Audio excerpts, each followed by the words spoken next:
ನನ್ನ ಪ್ರೀತಿಯ ಕರ್ನಾಟಕ ಜನತೆ ಶುಭಮುಂಜಾನೆ. Hey guys, good morning, welcome to my new vlog. ಇವತ್ತು ಡೇ 5. ನಾವಿವಾಗ ಮಂಗಳೂರು ಏರ್ಪೋರ್ಟ್ ಅಂತ ಒಂದು ಸ್ಟೀಲ್ ಫ್ಯಾಕ್ಟ್ರಿ ಒಳಗಡೆ ನಾವು ಗಾಡಿನ ಪಾರ್ಕ್ ಮಾಡಿದ್ದೇವೆ. ಈ ಗಾಡಿ ಇವಾಗ ಅನ್ಲೋಡ್ ಆಗಬೇಕಿಲ್ಲ. ಇವತ್ತು ಸಂಡೇ ಇರೋದ್ರಿಂದ ಲೇಬರ್ ರಜೆ ಇರುತ್ತಂತೆ. ಇವತ್ತು ಗಾಡಿ ಅನ್ಲೋಡ್ ಆಗಂಗಿಲ್ಲ, ನಾಳೆ ಗಾಡಿ ಅನ್ಲೋಡ್ ಮಾಡ್ತಾರಂತೆ. ಇವಾಗ ನಾವು ನೆಕ್ಸ್ಟ್ ಇವಾಗ ಏನು ಮಾಡ್ತೀವಪ್ಪ ಅಂತಂತಂದರೆ ಎಲ್ಲ ಫ್ರೆಶ್ ಅಪ್ ಆದ್ವಿ. ನೆಕ್ಸ್ಟ್ ನಾವು ಇವಾಗ ಮಂಗಳೂರು ಏರ್ಪೋರ್ಟ್ ಮಂಗಳೂರಿನ ಓಲ್ಡ್ ಪೋರ್ಟ್ ಯಾವ ಥರ ಇದೆ, ಹಳೆ ಬಂದರು ಯಾವ ಥರ ಇದೆ ಅನ್ನೋದು ನಾನು ನಿಮಗೆ ತೋರಿಸೋ ಪ್ರಯತ್ನ ಮಾಡ್ತೀನಿ. ಹಾಗಿದ್ರೆ ಇವತ್ತಿನ ಲಾಗ್ನ ಸ್ಟಾರ್ಟ್ ಮಾಡೋಣ. ಅದೇ ನೋಡ್ರಿ ನಮ್ಮ ಗಾಡಿ. ನಾವು ಇವಾಗ ಮಂಗಳೂರಿನ ಓಲ್ಡ್ ಪೋರ್ಟ್ ಹಳೆ ಬಂದರಕ್ಕೆ ಹೋಗ್ತಿದ್ದೇವೆ. ಹಳೆ ಬಂದರು ಯಾವ ಥರ ಇದೆ ಅನ್ನೋದು ನಾನು ನಿಮಗೆ ತೋರಿಸ್ತೇನೆ. ತುಂಬ ಅಂದರೆ ತುಂಬ ಚೆನ್ನಾಗಿದೆ ವಾತಾವರಣ ಮಾತ್ರ. ನಿನ್ನೆ ನಾವು ಮಲಗಿದ್ದ ಕ್ಯಾಬಿನಲ್ಲಿ ಗಾಡಿಯಲ್ಲೇ ಮಲಗಿದ್ವಿ. ತುಂಬ ಚೆನ್ನಾಗಿ ನಿದ್ದೆ ಬಂದಿತ್ತು. ಯಾಕಂದ್ರೆ ಘಾಟ್ ಸೆಕ್ಷನಲ್ಲಿ ತುಂಬ ಸ್ಟ್ರೆಸ್ ಆಗಿತ್ತು. ಅದಕ್ಕೋಸ್ಕರ ನೈಟ್ ಮಲಗಿದ್ದೀವಿ. ಹೇಗೆ ಮಲಗಿದ್ದೀವಿ ಅಂತಲೇ ಗೊತ್ತಾಗಿಲ್ಲ. ಇವಾಗ ನೋಡಿದ್ರೆ ಗಾಡಿ ಅನ್ಲೋಡ್ ಆಗುತ್ತೆ ಅಂದ್ಕೊಂಡಿದ್ವಿ. ಇವತ್ತು ನಮ್ಮ ಗಾಡಿ ಅನ್ಲೋಡ್ ಆಗಂಗಿಲ್ಲ ಅಂತ ಹೇಳ್ತಿದ್ದಾರೆ. ಮತ್ತು ನಾವು ಇವತ್ತು ಒಂದಿನ ವೆಯ್ಟ್ ಮಾಡಿ ನಾಳೆ ನಮ್ಮ ಗಾಡಿನ ಅನ್ಲೋಡ್ ಮಾಡಿಬಿಟ್ಟೆ. ಹಾಗೆ ನಾಳೆನೇ ಮತ್ತೆ ನಮ್ಮ ಗಾಡಿ ಲೋಡ್ ಆಗಬೇಕಂದ್ರೆ ನಾಳೆ ಸಂಜೆ ಆಗುತ್ತೆ. ಮತ್ತೆ ನಾವು ಹುಬ್ಳಿಗೆ ಹೋಗ್ಬೇಕಂತಂದ್ರೆ ಇನ್ನೂ ಎಷ್ಟು ದಿನ ಆಗುತ್ತೋ ಗೊತ್ತಿಲ್ಲ. ಇವತ್ತು 5ನೇ ದಿನ ಇದು. But really truck drivers life ಏನಿದೆಲ್ಲ ಎಂಜಾಯ್ಡ್ ಲಾಟ್ ಅಂತ ಹೇಳ್ತೀನಿ. ಕಷ್ಟ ಇದೆ ಸರ್, ನಿಜವಾಗ್ಲೂ ಕಷ್ಟ ಇದೆ. ಯಾಕಪ್ಪ ಅಂತಂದ್ರೆ ಯಾವ ಟೈಮಲ್ಲಿ ಏನಾಗುತ್ತೆ ಅನ್ನೋದು ಗೊತ್ತಿರಂಗಿಲ್ಲ. ಊಟ ಎಲ್ಲಿ ಸಿಗುತ್ತೆ ಅನ್ನೋದು ಗೊತ್ತಿರಂಗಿಲ್ಲ. ಗಾಡಿ ಏನು ಪ್ರಾಬ್ಲಮ್ ಆಗುತ್ತೆ ಅನ್ನೋದು ಗೊತ್ತಿರಂಗಿಲ್ಲ. ಇವೆಲ್ಲ ಕಷ್ಟಗಳ ಮಧ್ಯೆ ಕುಟುಂಬಗಳ ಆರ್ಥಿಕ ಪರಿಸ್ಥಿತಿ ಅನುಗುಣವಾಗಿ ಅವರ ಕೆಲಸ ಮಾಡ್ತಿರ್ತಾರೆ. ಅವ್ರು ಎಲ್ಲಿ ಒಂದು ಹ್ಯಾಟ್ಸ್ ಆಫ್ ಮಾಡೋಣ. ಒಂದು ವೇಳೆ ನೀವೇನಾದರೂ ಡ್ರೈವರ್ ಆಗಿದ್ರೆ ನನ್ನ ವ್ಲಾಗ್ನ ಪ್ಲೀಸ್ ಲೈಕ್ ಮಾಡಿ, ಶೇರ್ ಮಾಡಿ, ಸಬ್ಸ್ಕ್ರೈಬ್ ಮಾಡಿ, ಹಾಗೆ ನಮ್ಮನ್ನು ಕಮೆಂಟ್ ಮಾಡಿ ಅಂತ ನಾನು ನಿಮ್ಮಲ್ಲಿ ವಿನಂತಿ ಮಾಡ್ಕೊಳ್ತೀನಿ. ಯಾಕಂತಂದರೆ ಒಂದು ವಾರದಿಂದ ನಾನು ಮನೆ ಬಿಟ್ಟಿದ್ದೀನಿ. ಸುತ್ತು ಏನೋ ಒಂಥರ ಮಜಾ ಇದೆ, ಬಟ್ ಅಷ್ಟು ಕಷ್ಟನೇ ಇದೆ. ಇವಾಗ ನಾವು ಓಲ್ಡ್ ಬಂದರಿಗೆ ಹೋಗೋಣ. ಯಾವುದೇ ಥರ ಇದೆ ನಾನು ನಿಮಗೆ ತೋರಿಸ್ತೀನಿ. ನಾವಿವಾಗ ಹಳೆ ಬಂದರ ರೋಡ್ ಮುಖಾಂತರ ನಾವು ಹಳೆ ಬಂದರಿಗೆ ಹೋಗ್ತಿದ್ದೇವೆ. ಇಲ್ಲಿ ತುಂಬ ಚಿಕ್ಕ ಚಿಕ್ಕ ಮನೆಗಳಿದ್ದಾವೆ. ಎಲ್ಲ ಹಳೆ ಕಾಲದಲ್ಲಿ ಕಟ್ಟಿರೋ ಅನ್ಸುತ್ತೆ. ಏನೋ ಒಂಥರ ಗ್ರೇಟ್ ಎಕ್ಸ್ಪೀರಿಯನ್ಸ್ ಅಂತ ಹೇಳ್ಬೋದು. ಇವಾಗ ಮೀನುಗಳನ್ನ ಹಿಡಿತಿರ್ತಾರ, ತೋರಿಸ್ತೇನೆ. ಮೇ ಬಿ ಇವತ್ತು ಸಮುದ್ರದ ಏರಿಳಿತ ಕಾರಣಗಳಿಂದ ಫಿಶಿಂಗ್ ಆಗಂಗಿಲ್ಲ. ಇವಾಗ ಏನೇನು ತೋರಿಸ್ತೀವಿ. ಬಂದ್ವಿ, ನಾವು ಎಂಟ್ರೆನ್ಸಿಗೆ ಬಂದ್ವಿ. ನಾವಿವಾಗ ಹಳೆ ಬಂದರದ ಎಂಟ್ರೆನ್ಸ್ ಹತ್ರ ಇದ್ದೇವೆ. ಇವಾಗ ಒಳಗಡೆ ಹೋಗೋಣ. ನಾವಿವಾಗ ಎಂಟ್ರೆನ್ಸ್ ಆಗ್ತಿದ್ದೇವೆ. ಇಲ್ಲಿ ನೋಡ್ರಿ, ಇದು ಹಳೆ ಬಂದರ ಇದೆ. ಎಲ್ಲ ಹಡಗುಗಳು ಇಲ್ಲೇದಾವ, ಎಲ್ಲ ಇಲ್ಲೇ ಕಾಣತ್ತಾವ. ಸಂಡೇ ಇರೋದ್ರಿಂದ ಇವತ್ತು ರಜೆ ಅನ್ಸುತ್ತೆ ಅವ್ರಿಗೂ. ನಾನು ನಿಮಗೆ ತೋರಿಸ್ತೀನಿ ಎಲ್ಲ. ಇದೇ ನೋಡ್ತಿದ್ದೀರಿ ನೀವು, ಇದ ಮೀನು ಹಿಡಿಯೋಕ್ಕೆಲ್ಲ ರೆಡಿ ಮಾಡ್ಕೊಳ್ತಿದಾರ.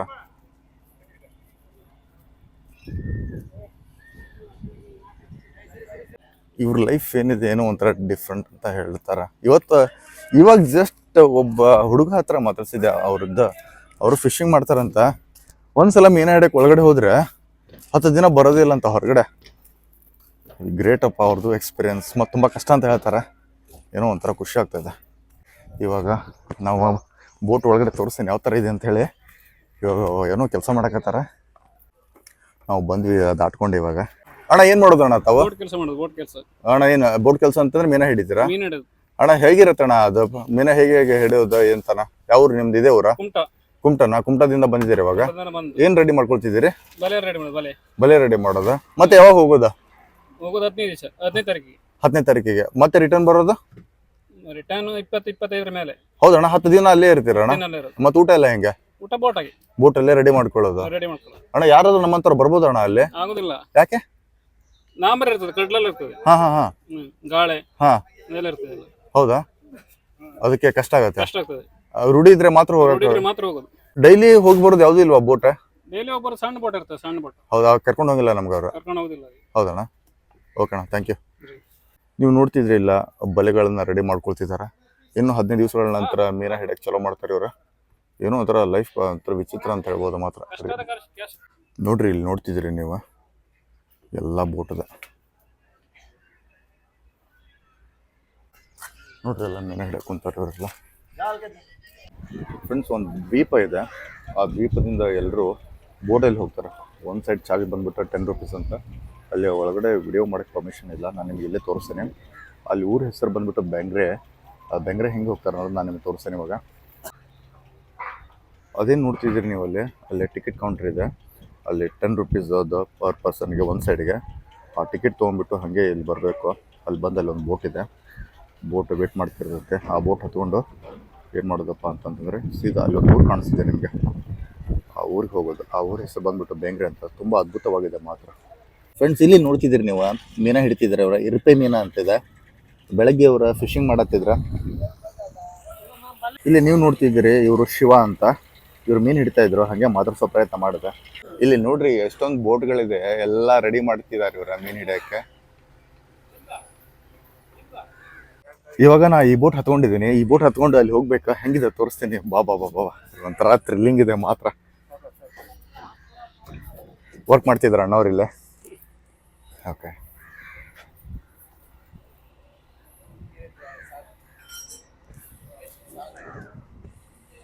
ಇದೇ ನೋಡ್ತಿದ್ದೀರಿ ಎಲ್ಲ, ಇದು ಮೀನು ಹಿಡಿಯೋಕ್ಕೆ ರೆಡಿ ಮಾಡ್ಕೊಳ್ತಿದ್ದಾರೆ. ಬೋಟ್ಗಳನ್ನ, ಬಲೆಗಳನ್ನೆಲ್ಲ ರೆಡಿ ಮಾಡ್ಕೊಳ್ತಿದ್ದಾರೆ. ಎಲ್ಲರೂ ವರ್ಕ್ ಮಾಡ್ತಿದ್ದಾರೆ.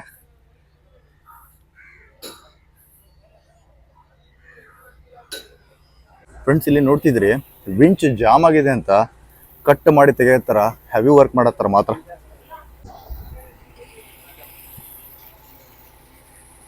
ಅಣ್ಣ, ನಿಮ್ಮ ಹೆಸರು? ಕನಕಪ್ಪ. ಯಾವ ಅಣ್ಣ? ಬಾದಾಮಿ ಹತ್ರ ಕರಡಿಗುಡ್ಡ. ಹೌದಣ್ಣ. ಅಣ್ಣ, ಏನ್ ಮಾಡೋದು ತಾವ? ಮೀನಾ ಕಲಿ ಮಾಡ್ತೀವಿ. ಖಾಲಿ ಮಾಡ್ತೀರಣ್ಣ? ಅಣ್ಣ, ಹೆಂಗಿದೆ ಅಣ್ಣ ಲೈಫ್, ಜೀವನ ಹೆಂಗಿದೆ ಅಣ್ಣ? ಜೀವನ ಕಷ್ಟ. ಹೌದಣ್ಣ. ಅಂದ್ರೆ ಯಾವ ತರ ಇದು ಮೀನಾ ಹಿಡಕ್ ಹೋಗ್ತಾರಣ್ಣ ಇವ್ರು? ಇವರು ಅವ್ರ ಇನ್ಶೂರೆನ್ಸ್ ಎಲ್ಲ ಇರ್ತಾವ್ರಿ ಏನಾದ್ರು ಅದ್ರ. ಹಾ, ಅಂದ್ರೆ ಒಂದ್ಸಲ ಮೀನ ಹಿಡಕ್ ಹೋದ್ರೆ 10 ದಿನ ಒಳಗಡೆ ಹೋಗ್ಬಿಡ್ತಾರೆ. ಈ ಬೋಟ್ 10 ದಿವಸ ಹೋಗ್ತೈತಿ. ಮತ್ತೆ ಬೇರೆ ಬೇರೆ ಬೋಟ್, ಆ ಬೋಟ್ ಇದೆಯಲ್ಲ ಅವೆಲ್ಲ ಇದು ಈ ತರ ಬೋಟ್ ಇದೆಯಲ್ಲ, ಅದೆಲ್ಲ 10 ದಿವಸ ಹೋಗ್ತದೆ. ಹಾ, ಅದು ಪರ್ಷಿಯನ್ ಬೋಟ್ ಅಂತ, ಅದು ಬೇರೆ ಇರುತ್ತೆ. ಹಾ ಹಾ, ಅದು 1 ದಿವಸ 2 ದಿವಸ. ಹೌದಾ ಅಣ್ಣ? ಪರ್ಷಿಯನ್ ಬೋಟ್ ಅಲ್ಲಿ ನಮಗ ಕರ್ಕೊಂಡು ಹೋಗ್ತಾರ? ಅದು ಗೊತ್ತಿಲ್ಲ. ಗೊತ್ತಿಲ್ಲ ಅಣ್ಣ. ಓಕೆ ಅಣ್ಣ, ಏನಾದ್ರು ತೊಂದರೆಗಳು ಆಗ್ತಾವಣ್ಣ ಮೀನು ಹಿಡಿಯ ಹೋಗ್ಬೇಕಾದ್ರೆ? ಯಾವ್ದೋ ತೊಂದರೆ ಆಗ್ಬೋದು? ಬೋಟ್ ಕೆಳಗಡೆ ಹೊಟ್ಟೆಗೆ ಮುಳುಗ್ಬೋದು. ಹೌದಾ? ಬ್ಲಾಸ್ಟ್ ಆಗ್ಬೋದು. ಹಾ, ಹೌದಾ? ಅಂತ ಯಾವ್ದಾರ ಸಿಚುವೇಶನ್ ಆಗಿದೆ ಅಣ್ಣ? ಆಗಿದೆ. ಯಾವಾಗಣ್ಣ? ಈ ಒಂದು 8 ದಿವಸದಿಂದ ಒಂದು ಬೋಟ್ ಇದಾಯ್ತು, ಬೆಂಕಿ ಬಿದ್ದು ಸ್ಫೋಟವಾಗಿ. ಹೌದಾ ಅಣ್ಣ? ಮತ್ತೆ ಒಂದು ಬೋಟ್ ಮುಳುಗಿತ್ತು, ಅದು ಹೊಟ್ಟೆಗೆ. ಮುಳುಗ್ತಣ್ಣ? ಯಾಕೆ ಮುಳುಗ್ತು? ಅದು ಕೆಳಗಡೆ ಹೊಟ್ಟೆ ಆಗಿತ್ತು. ಹೌದಾ? ವಜ್ಜ ಆಯ್ತಾ? ಹೊಟ್ಟೆ ಅಂದ್ರೆ ರಂಧ್ರ ಆಯ್ತಾ? Okay okay okay. ಮತ್ತೆ ಹೆಂಗಣ್ಣ ಲೈಫ್ ಹಿಂಗ ಆದ್ರೆ ಪಾಪ ಅವ್ರದ ಮೀನ ಹಿಡಿಯೋರ್ದ? ಈಗ ಇದೇ ತರ. ಇದೇ ತರ ಅಣ್ಣ? ಒಟ್ಟು ಕಷ್ಟ ಇದೆ ಅಂತ ಹೇಳ್ತೀರಿ? ಇಲ್ಲೇ ನೋಡ್ತಿದ್ದೀರಿ ನೀವು, ಇದೊಂದು ಬೋಟ್ ಬಂದಿದೆ. ಮಾರ್ನಿಂಗ್ 5 ಗಂಟೆಗೆ ಬಂದಿದೆ ಬೋಟ್ ಇದೆ. ಈ ಬೋಟ್ ತುಂಬಾ ಮೀನಿತ್ತ. ಫ್ರೆಂಡ್ಸ್, ಇದೇ ನೋಡ್ತಿದ್ರಿ, ಇದು ಬೋಟ್ ಇದು ಮೀನು ಹಿಡಿಯಕ್ಕೆ ಹೋಗಿತ್ತು ಸಮುದ್ರದ ಒಳಗಡೆ. ನೈಟ್ ಸುಮಾರು ಒಂದು 2 ಗಂಟೆಗೆ ಬಂದಿದೆ. ಸುಮಾರು ಒಂದು 30 ಟನ್ ಅನ್ನ ಇದು ಮೀನು ತಗೊಂಡು ಬಂದಿತ್ತ. 30 ಟನ್ ಬಂದಿದೆ. ಬೆಳಗಿನ ಜಾವ 6 ಗಂಟೆಯಿಂದ 30 ಟನ್ ಅನ್ನ ಖಾಲಿ ಮಾಡಿಬಿಟ್ಟಿದ್ದಾರೆ. ಸುಮಾರು ಒಂದು 10-12 ಲಕ್ಷ ರೂಪಾಯಿ ಮೀನು ಇತ್ತಂತಿದೆ. ಇವ್ರ ಲೈಫ್ ಏನಿದೆ ಅಲ್ಲಪ್ಪ, ಇವ್ರ ಲೈಫ್ ಅಂತೂ ಹೆವಿ ಕಷ್ಟ ಅಂತ ಹೇಳಕತ್ತಾರ. ಸರ್, ಯಾವ ಟೈಮ್ ಒಳಗೆ ಏನಾಗ್ತೈತಿ ಗೊತ್ತಿಲ್ಲ.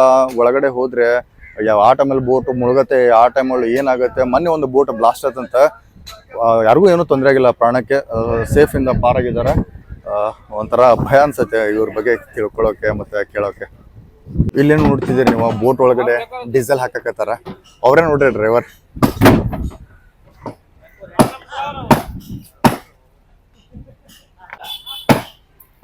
ಅಲ್ಲಿ ಕ್ಯಾಪ್ ಹಾಕ್ಯಾರ ನೋಡ್ರಿ, ಅವರೇ ನೋಡ್ರಿ ಬೋಟ್ ಓನರ್. ಇಲ್ಲೇ ನೋಡ್ತಿದ್ರಿ ನೀವು, ಇದು ಮೀನ್ ಬಲೆ ಹೆಣಿತಿದಾರ ಅವ್ರ. ಇದೇ ನೋಡ್ತಿದ್ರಿ, ಇದು ಬೋಟ್ ಹೆಂಗ ಡ್ರೈವ್ ಮಾಡ್ತಾರ. ಬೋಟ್ ಒಳಗಡೆ ಕ್ಯಾಬಿನ್ ಇದೆ, ಡ್ರೈವರ್ ಅದ. ಬೋಟ್ ರೆಡಿ ಮಾಡಕತ್ತಾರ, ಇನ್ನೂ ರೆಡಿ ಆಗಿಲ್ಲ. ತುಂಬಾ ವರ್ಕ್ ಇದೆ ಪಾಪ, ಸಿಕ್ಕಾಪಟ್ಟೆ ಮಾರ್ನಿಂಗ್ ಇಂದ ಕೆಲಸ ಮಾಡತ್ತಾರ ಅವ್ರ. ಅಣ್ಣ, ಏನಣ್ಣ ತಮ್ಮ ಹೆಸರು? ನಮ್ಮ ಹೆಸರು ಆತಿಮ್ ಅಂತ. ಅಣ್ಣ, ಏನ್ ಮಾಡೋದು ಅಣ್ಣ ತಾವು? ನಾವು ಇದು ಹಾಡು ಕೆಲಸ, ಇದು ಮೆಕ್ಯಾನಿಕ್. ಬೋಟ್ ಏನೋ ಪ್ರಾಬ್ಲಮ್ ಆದ್ರೆ ರೆಡಿ ಮಾಡಿದ್ರಿ? ಮಾಡಿದ್ವಿ. ಅಣ್ಣ, ಏನಾಗಿದೆ ಅಣ್ಣ ಆಕ್ಚುಲಿ ಅದಕ್ಕೆ? ಇದು ಹೇಳಿದ್ರು ಉಂಟಲ್ಲ, ಇದು ಬಾಟ್ ನಟ್ ಎಲ್ಲ ತೆಗ್ದು ಉಂಟಲ್ಲ, ಹೊಸತು ಎಲ್ಲ ಹಾಕಿ ಉಂಟಲ್ಲ, ಇದು ಅಲೆ ತೆಗ್ದು ಹೊಸತು ಹಾಕುದು. ಓಕೆ ಅಣ್ಣ, ಎಷ್ಟೊತ್ತಾಗುತ್ತೆ ಅಣ್ಣ ಇದು ರೆಡಿ ಮಾಡೋಕೆ? ಇದು ರೆಡಿ ಮಾಡ್ಲಿಕ್ಕೆ ಒಂದು 2-3 ತಾಸು ಹೋಗ್ತದೆ. ಹೌದಣ್ಣ? ಒಂದ್ ವೇಳೆ ಇದು ಆಗಿಲ್ಲ ಅಂತಂದ್ರೆ ಮೀನ್ ಹಿಡಿಯಕ್ಕೆ ಕಷ್ಟ ಆಗುತ್ತಾ? ಕಷ್ಟ ಆಗುತ್ತೆ. ಇದು ಮೀನು ಇಡ್ಲಿಕ್ಕೆ ಆಗುದಿಲ್ಲ. ಇದು ಇರುವುದೇ ಎಲ್ಲ ಇದ್ರಲ್ಲಿ. ಎಲ್ಲ ನಮ್ಮ ಸೊತ್ತು ಬರುವುದು ಇದ್ರಲ್ಲಿ, ಬಲೆ ಬರುವುದು ಇದ್ರಲ್ಲಿ, ಬಾಟ್ ಬರುವುದು ಇದ್ರಲ್ಲಿ. ಓಕೆ ಓಕೆ ಅಣ್ಣ. ಇದು ಹಾಲಾದ್ರೆ ನಮಗೆ ಏನ್ ಮಾಡ್ಲಿಕ್ಕೆ ಆಗಲ್ಲ. ಅದಕ್ಕೆ ಇದು ರೆಡಿ ಮಾಡಬೇಕು, ಕರೆಕ್ಟ್ ಆಗಿರ್ಬೇಕು. ಹೌದೌದು ಅಣ್ಣ, ಇದು ಎದ್ರ ಸಂಬಂಧ ಹಾಳಾಗಿದೆ ಅಣ್ಣ? ಇದು ಎದಕ್ಕೋಸ್ಕರ ಹಾಳಾಗಿದೆ ಇದು? ಇದು ಹೇಳಿದ್ರೆ ಉಂಟಲ್ಲ, ಮಳೆಗಾಲಕ್ಕೆ 2 ತಿಂಗಳು ಬಂದ್ ಮಾಡ್ತಲ್ಲ, ಅವಾಗೆಲ್ಲ ಈ ಮಳೆ ನೀರು ಬಿದ್ದೆಲ್ಲ ಎಲ್ಲ ಜಾಮ್ ಆಗ್ತದೆ. ಓ, ಅಂದ್ರೆ ಮಳೆ ನೀರು ಬಿದ್ದು ನಿಂತ ಇಟ್ಟು ಜಾಮ್ ಆಗಿದೆ. ಎಲ್ಲ ಕಬ್ಬಿನಿಂದಲ್ಲ, ಎಲ್ಲ ಜಾಮ್ ಆದ ಮೇಲೆ ಅದು ತೆಗೆದು ವಾಪಸ್ಸು ನೀವು ಆಲ್ಟ್ರೇಷನ್ ಮಾಡಿ ಹಾಕ್ಬೇಕು. ಓಕೆ ಓಕೆ ಅಣ್ಣ, ಇದು ರೆಡಿ ಮಾಡಕ್ಕೆ ಎಷ್ಟಾಗತ್ತೆ ಅಣ್ಣ ಕಾಸ್ಟ್? ಯಾವುದು ಇದು ರೆಡಿ ಮಾಡಕ್ಕೆ ದುಡ್ಡು ಎಷ್ಟಾಗತ್ತೆ? ದುಡ್ಡು ಈಗ ಒಂದು ಲೇಬರ್ ಒಂದು 1,000 ರೂಪಾಯಿ ಹೋಗುತ್ತೆ, ಒಂದು ಜನಕ್ಕೆ 1,000 ರೂಪಾಯಿ ಉಂಟು ಲೇಬರ್ಗೆ. ಓಕೆ, 2 ಜನಕ್ಕೆ 2,000 ರೂಪಾಯಿ ಆಗ್ತದೆ ರೆಡಿ ಮಾಡುವಾಗ. ಅಣ್ಣ ಇದು ಫುಲ್ ರೆಡಿ ಮಾಡಕ್ಕೆ ಒಂದು 3 ತಾಸು ಬೇಕು. 3 ತಾಸು ಬೇಕು, ರೆಡಿ ಆಗತ್ತೆ. ಹೌದೌದು ಅಣ್ಣ ಥ್ಯಾಂಕ್ ಯು ಅಣ್ಣ, ನಮಸ್ತೆ. ನೋಡ್ರಿ ಅಲ್ಲಿ ಎಷ್ಟೊಂದು ಮಟ್ಟ ಬೋಟಲ್ಲಿ ಕೆಲಸ ಮಾಡಿ ಊಟ ಮಾಡತ್ತಾರೆ ಕೂತ್ಕೊಂಡ, ಫುಲ್ ಮೀನು ಬ್ಯಾಟಿಂಗ್ ಮಾಡತ್ತಾರೆ. ಆಲ್ಮೋಸ್ಟ್ ಆಲ್ ನಾವು ಇವಾಗ ಓಲ್ಡ್ ಬಂದರದಲ್ಲಿದ್ದೇವೆ. ಮೀನು ಹಿಡಿಯೋರ್ನು ತೋರಿಸಿದೆ, ಬೋಟ್ ಕ್ಲೀನ್ ಮಾಡೋರ್ನು ನೋಡಿದ್ದೀರಿ ನೀವು, ಅದಾದಮೇಲೆ ಬಲೆ ಹೆಣೋರ್ನು ನೋಡಿದ್ದೀರಿ ನೀವು, ಬೋಟ್ ಡ್ರೈವರ್ನು ತೋರಿಸಿದ್ದೀನಿ, ಬೋಟ್ ಹೆಂಗಿದೆ ಅನ್ನೋದನ್ನು ತೋರಿಸಿದ್ದೀನಿ. ಇವಾಗ ಟೈಮ್ ಬಂದು 12 ಗಂಟೆ ಆಗಿದೆ. ನಾವು ಇವಾಗ ಊಟ ಮಾಡ್ಕೊಂಬರೋಣ. ಊಟ ಮಾಡ್ಕೊಂಡಾದ್ಮೇಲೆ ಮತ್ತೆ ಇಲ್ಲಿ ಬರ್ತೇನೆ, ಮತ್ತೆ ಏನೇನು ನಡೆಯುತ್ತೆ ಎಲ್ಲನೂ ತೋರಿಸ್ತೀನಿ. ಹಾಗಿದ್ರೆ ಹೊಡೋಣ ಇವಾಗ. ಇವತ್ತಿನ ಲಾಗ್ದ ಅನುಭವ ಯಾವ ಥರ ಇತ್ತು? ಒಂಥರ ಒಳ್ಳೆ ಎಕ್ಸ್ಪೆರಿಮೆಂಟ್ ಆಯ್ತು ಸರ್. ಇವತ್ತು ನಮ್ದಷ್ಟೇ ಡ್ರೈವರ್ದಷ್ಟೇ ಕೇಳ್ರಿ ಅಂತ ಹೇಳಿದ್ವಿ. ಬಟ್ ನೀವು ಎಲ್ಲ ಬೋಲ್ಟ್ ಅವ್ರದ್ದಾಯ್ತು ಅಥವಾ ಬೋಲ್ಟಲ್ಲಿ ಕೆಲಸ ಮಾಡೋರ್ದಾಯ್ತು ಅದೆಲ್ಲ ಕೇಳಿದ್ರೆ ಸರ್ ನಮ್ಗೆ ಸ್ವಲ್ಪ ಖುಷಿ ಆಯ್ತು ಸರ್. ಇವತ್ತಿಂದ ಒಂಥರ ಎಕ್ಸ್ಪೀರಿಯೆಂಟ್ ಹೇಳ್ಬೇಕಂದ್ರೆ ತುಂಬ ಖುಷಿ ಆಯ್ತು ಸರ್ ನಮ್ಗೆ. ಸರ್ ಒಂದ್ಸಲಿ ಯೋಚನೆ ಮಾಡಿದ್ರೆ ಅವ್ರ ಲೈಫ್ ನೆನೆಸ್ಕೊಂಡು ಸ್ವಲ್ಪ ಭಯ ಆಗತ್ತೆ. ನಮ್ಮ ಡ್ರೈವರ್ ಕಷ್ಟಕ್ಕಿಂತ ಅವ್ರ ಕಷ್ಟ ಜಾಸ್ತಿನೇ ಇದೆ ಅಂತ ಅನ್ಸಾಗತ್ತೆ ಸರ್ ನಮಗೆ. ನಿಜ ಸರ್, ನಾವು ರೋಡ್ ಮೇಲೆ ಎಮ್ಮನ್ ನೋಡಿದ್ರೆ ಅವ್ರು ನೀರಲ್ಲಿ ಎಮ್ಮನ್ ನೋಡ್ತಾರೆ ಸರ್. ನಿಜ ನಿಜ ಸರ್. ಅವ್ರು ಮಾತಾಡೋದು ನಮಗೆ ಒಂಥರ ಭಯ ಅನ್ನಿಸ್ತಾ ಇತ್ತು. ಆದ್ರೆ ಇವ್ರು ಹೋಗಕ್ ಆಗಲ್ಲ ಸರ್ ಅಲ್ಲಿ ಬೋಟಲ್ಲಿ. ನಮ್ಮ ಡ್ರೈವಿಂಗ್ ಫೀಲ್ಡಲ್ಲಿ ಅವ್ರಿವ್ರು ಬರ್ಬೋದು ಸರ್. ಹೊಸ್ದಾಗಿ ನಾವು ಬೋಟ್ ಕಲಿತಂತ ಹೋಗ್ತೀನಿ ಅಂತಾರಲ್ಲ ಸರ್, ಅವ್ರಿಗಂತೂ ಅದು ಹೋಗಕ್ಕಂತೂ ಸಾಧ್ಯನೇ ಇಲ್ಲ ಅಂತ ಅವ್ರು ಹೇಳೋ ಪ್ರಕಾರ ಆ ಥರ ಆಗ್ತಾ ಇದೆ ಸರ್ ನಮಗೂ. ನಿಜ ಸರ್, ನನಗೂ ಅವ್ರ ಮಾತು ಕೇಳಿದ್ಮೇಲೆ ಏನೋ ಒಂಥರ ಬೇರೆ ಇದರಲ್ಲಿ ಜನ ಇಲ್ಲಿ ಕೆಲಸ ಮಾಡ್ತಿದಾರ ಅಂತ ಫೀಲ್ ಆಗ್ತಿದೆ. ಅವರ ರಿಯಲಿ ದೇ ಆರ್ ಗ್ರೇಟ್ ಅಂತ ಹೇಳ್ತೇನೆ ಸರ್. ಇವಾಗ ತುಂಬ ಹಸುವಾಗಿದೆ. ನಮ್ಮ ಅಂಬರೀಶ್ ಅವರು ಅಡುಗೆ ರೆಡಿ ಮಾಡಿದಾರ, ಹೋಗಿ ಊಟ ಮಾಡೋಣ. ಊಟ ಮಾಡಿ ಒಂದೇ ಸಲ ಸಿಗೋಣ ಬನ್ರಿ ಸರ್. ನಾವಿವಾಗ ನಮ್ಮ ವೆಹಿಕಲ್ನ ಪಾರ್ಕ್ ಮಾಡಕ್ಕೆ ಇದ್ದೇವೆ. ಇವತ್ತು ಅನ್ಲೋಡಿಂಗ್ ಆಗಿಲ್ಲ, ಅದೊಂದು ಬೇಜಾರೈತೆ. ಬಟ್ ಏನಿಲ್ಲ, ಟೈಮ್ ಸಿಕ್ಕಿದ ಟೈಮ್ನ ಯುಟಿಲೈಸ್ ಮಾಡ್ಕೊಳತ್ತೇವೆ. ನಮ್ಮ ಜೊತೆ ಇವಾಗ ಸಂಗಮೇಶ್ವರ ತುಂಬ ಸಾಥ್ ಕೊಡ್ತಿದ್ದಾರೆ. ತುಂಬ ಧನ್ಯವಾದಗಳನ್ನ ಹೇಳೋಣ ಸರ್. ಅಲ್ಲಿ ಅಂಬರೀಶ್ ಅವರ ಅಡುಗೆ ರೆಡಿ ಮಾಡಿಟ್ಟಿದ್ದಾರೆ ನಮಗೋಸ್ಕರ. ಇವಾಗ ಅಲ್ಲಿ ಹೋಗಿ ಮಸ್ತ್ ಊಟ ಮಾಡೋಣ. ಊಟ ಮಾಡ್ಕೊಂಡ್ಬಿಟ್ಟು ಒಂದು ಬೋಟ್ ಟೂರ್ ಮಾಡಿಸ್ತೀನಿ ಇವಾಗ ನಿಮ್ಗೆ. ಪಾಪ ಕರೆದ್ರೆ ಅವ್ರನ್ನ ನಾನು ಒಂದಿವೇ ಹೊಂಟಿದ್ದೆ ಸರ್, ಬರ್ರಿ ಅಂದ್ರೆ ಸರ್ ಊಟ ಮಾಡ್ಕೊಂಡು ಬರ್ತೀನಿ ಅಂತ ಹೇಳಿ ಬಂದಿದ್ದೀನಿ. ಇವಾಗ ಊಟ ಮುಗಿಸ್ಕೊಂಡು ಹೋಗೋಣ. ಇವಾಗ ತುಂಬ ಬಿಸಿ ಇದೆ, ಅದಕ್ಕೋಸ್ಕರ 2 ಐಸ್ ಕ್ರೀಮ್ ತೊಗೊಂಡಿದ್ದೇವೆ. ನಮ್ಮ ಸಂಗಮೇಶನ್ ಅವರು ಸ್ಟಾರ್ಟ್ ಮಾಡಿದ್ದಾರೆ. ಎಷ್ಟು ಬಿಸಿ ಇದೆ ಅಂತಂದರೆ ಸಿಕ್ಕಾಪಟ್ಟೆ ಬಿಸಿ ಇದೆ. ಹಾಗೆ ಸ್ವಲ್ಪ ನಮ್ಮ ಗಾಡಿಯಲ್ಲಿ ರೈಸ್ ಖಾಲಿ ಆಗಿತ್ತು, ರೈಸ್ ತೊಗೊಳ್ತಿದ್ದೇವೆ. ನಮಗೆ ಸ್ವಲ್ಪ ರೈಸ್ ಮಾಡೋಕ್ಕೆ ಅಕ್ಕಿ ಇರಲಿಲ್ಲ, ಅಕ್ಕಿ ತೊಗೊಂಡ್ವಿ. ಇವಾಗ ನಾವು ಗಾಡಿ ಹತ್ರ ಹೋಗ್ತಿದ್ದೇವೆ. ಫೈನಲಿ ನಾವು ಅಡುಗೆ ಮಾಡೋಕ್ಕೆ ಬೇಕಾಗಿದ್ದಿಲ್ಲ, ಗ್ರಾಸರೀಸ್ ಎಲ್ಲ ತೊಗೊಂಡು ನಾನು ಮತ್ತು ಸಂಗಮೇಶನ್ ಅವರು ನಮ್ಮ ಗಾಡಿ ಹತ್ರ ಹೋಗ್ತಿದ್ದೇವೆ. ಇವಾಗ ನಮ್ಮದು ಸ್ವಲ್ಪ ಚಾರ್ಜ್ ಮಾಡ್ಕೊಳ್ಳೋಣ ಎಲ್ಲನೂ. ಇವಾಗ ಹೊರಡೋಣ. ನಾವು ಇವಾಗ ನಿಯರ್ ಟು ಆಫೀಸ್ ಹತ್ರ ಇದ್ದೇವೆ. ನಾವು ಇವಾಗ ನಮ್ಮ ಕಂಪ್ನಿ ಒಳಗಡೆ ಹೋಗ್ತಿದ್ದೇವೆ. ಊಟ ಮಾಡೋಣಪ್ಪ ಮೊದಲೇ.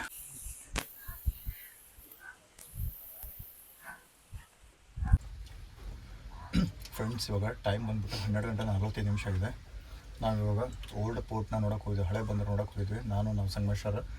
ಬಟ್ ಇನ್ನೊಂದೇನು ಖುಷಿ ಆಗಿತ್ತಪ್ಪ ಅಂತಂದ್ರೆ ಅಂಬರೀಷ್ ಅವರ ಇಲ್ಲಿ ಎಲ್ಲ ಐಟಮ್ಸ್ ತಂದು ಹೋಗ್ಬಂದು ಮಸ್ತ್ ಬೆಳೆ ಸಾರ ರೈಸ್ ಮಾಡಿದ್ದಾರೆ. ಬಟ್ ನಿಜವಾಗ್ಲೂ ತುಂಬ ಹಸಿವಾಗಿತ್ತು. ಯಾಕಂತಂತಂದ್ರೆ ಮಂಗಳೂರು ನಿಮ್ಗೆ ಗೊತ್ತಿದ್ದಿದೆ ವೆದರ್ ಯಾವ ಥರ ಇರ್ತೈತೆ ಅನ್ನೋದನ್ನು. ತುಂಬ ಬಿಸಿ ಆಗ್ತೈತೆ, ಮೈಯೆಲ್ಲ ಉಪ್ಪು ಬಂದು ಊಟ ಮಾಡಿರ್ತೀವಿ. ಮಸ್ತ್ ಆಗೈತೆ, ಭಾಳ ಖುಷಿ ಆಯ್ತು. ಅಂಬರೀಷನ್ ಅವ್ರಿಗೆ ಥ್ಯಾಂಕ್ಸ್ ಹೇಳೋಣ. ಯಾಕಂದ್ರೆ ಅವರು ಇಷ್ಟೊಂದು ಕಷ್ಟಪಟ್ಟು ನಮ್ಮ ಸಂಬಂಧ ಕೇರ್ ತೊಗೊಂಡು ಎಷ್ಟು ರುಚಿಯಾಗಿ ಅಡುಗೆ ಮಾಡಿದಾರಲ್ಲ, ರಿಯಲಿ ಗ್ರೇಟ್ ಅಂತ ಹೇಳ್ತೇನೆ ಅಣ್ಣ. ಥ್ಯಾಂಕ್ ಯು ಸೋ ಮಚ್ ಅಣ್ಣ. Welcome sir. ಸಂಗಮೇಶನ್ ಅವರೇ, ಊಟದ ಬಗ್ಗೆ ಏನು ಹೇಳ್ತೀರಿ? ಒಂದ್ ಲೆಕ್ಕ ಹೇಳ್ಬೇಕಂದ್ರೆ ಅಡಿಗೆ ಮಾಡಿದ್ರೆ ಸೂಪರ್ ಸರ್. ನಾವ್ ಅಲ್ಲಿ ಹೋಗಿ ಅಡ್ಡಾಡಕ್ ಹೋಗಿದ್ರಿ, ಅಲ್ಲಿ ಹಸ್ಕೊಂಡ್ ಬಂದಿದ್ರಿ, ಇಲ್ಲಿ ಊಟ ಸಿಕ್ಕಿದ್ದು ಕರೆಕ್ಟ್ ಆಗೈತೆ ನೋಡ್ರಿ ಸರ್. ಇವಾಗ ರಿಯಲಿ ಅದ್ರಾಗ ಬೇರೆ ನೋಡ್ರಿ, ನಮ್ಮ ಪ್ರಪಂಚ ಅಂದ್ರೆ ಟ್ರಕ್ ಡ್ರೈವರ್ ಪ್ರಪಂಚ ಇದೆ. ಇದೇ ಬೆಡ್ರೂಮ, ಇದೇ ಕಿಚನ್, ಇದೇ ಹಾಲ್, ಇದೇ ನಮ್ಗೆ ಮನೋರಂಜನಾ ರೂಮ್ ಎಲ್ಲ ಇದೆ. ರಿಯಲಿ ಎಂಜಾಯ್ಡ್ ಲಾಟ್ ಅಂತ ಹೇಳ್ತೀನಿ. 4ನೇ ದಿನ ಇವತ್ತು ಸಕ್ಸಸ್ಫುಲ್ಲಾಗಿ ಕಂಪ್ಲೀಟ್ ಮಾಡೋಕ್ಕೆ ಬಂದಿದ್ದೇವೆ. ಇನ್ನೂ ತುಂಬ ಎಕ್ಸ್ಪ್ಲೋರ್ ಮಾಡೋದಿದೆ. ಜರ್ನಿ ಹಂಗೆ ಮುಂದೆ ಆಗುತ್ತೆ. ಟೈಮ್ ಇವಾಗ 1:31 ಆಗಿದೆ. ಜಸ್ಟ್ ಊಟ ಆಯ್ತಾ. ಇವಾಗ ಬೋಟ್ ಮೀನ ಹಿಡಿಯೋಕ್ಕೆ ರೆಡಿ ಮಾಡ್ಕೊಳ್ತಿದ್ದಾರೆ. ಆ ಬೋಟ್ ಯಾವ ಥರ ರೆಡಿ ಆಗಿದೆ ಅನ್ನೋದನ್ನು ನಾನು ನಿಮಗೆ ತೋರಿಸ್ತೀನಿ. ತುಂಬ ಇಂಟ್ರೆಸ್ಟಿಂಗ್ ಆಗಿರುತ್ತೆ. ಹೋಗೋಣ ಇವಾಗ. ಹಾಗಿದ್ರೆ ಏನಂತೀರಿ ಅಂಬರೀಶ್ ಅವರೇ? ಖುಷಿ ಆಗ್ತದೆ ಅದು ಎಕ್ಸ್ಪೀರಿಯನ್ಸ್ ಹೆಂಗಿದೆ ಅಂತ ನೋಡೋಕ್ಕಂತ ನಮಗೂ ಕುತೂಹಲ ಇದೆ. ಹೋಗೋಣ. Yes sir, done.